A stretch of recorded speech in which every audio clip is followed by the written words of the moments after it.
1B. Listening. Hello, my name is Dorothy Carter and I'm a historian. I've been invited here today to talk to you about what we have learnt from recent excavations in the ancient town of Pompeii in Italy. As you may know, Pompeii was a city which was destroyed when the volcano Mount Vesuvius erupted in the year 79 CE. The flow of lava and gas covered the city, burying everything in volcanic ash, including people who hadn't left the town. The reason we know as much as we do today is exactly because the town was destroyed in this way. All the objects, buildings and bodies that archaeologists have uncovered and are able to study were preserved under meters of volcanic material. The nearby city of Naples, on the other hand, developed into a modern city, and that actually reduced the amount of archaeological information it can offer. Several of the things we've learned from the Pompeii findings are quite surprising. For example, we usually assume that people in those days lived shorter lives than we do on average, but that's probably not true. Among the bodies that were found, there were several of middle-aged and elderly people.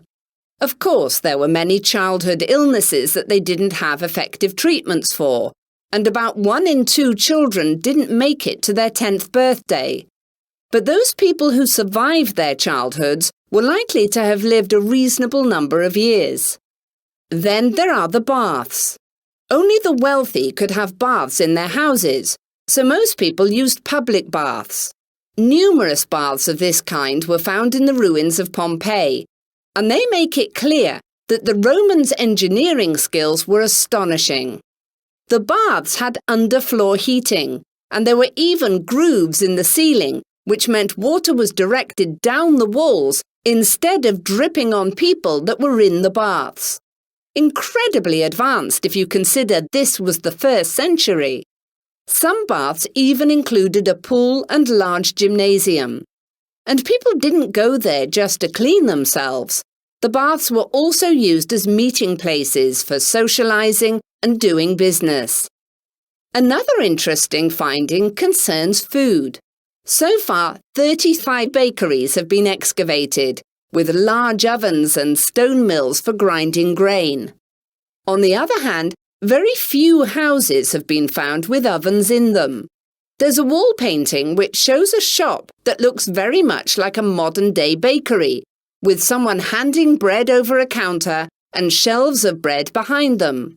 And it seems that bread was also sold in places on the street, as graffiti has been found on a wall showing the sale of bread.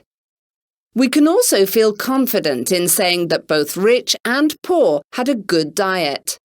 Archaeologists found evidence that people were eating sea urchins, nuts, figs, eggs, chickens, and other nutrient-rich food. Surprisingly, a number of tools were also found that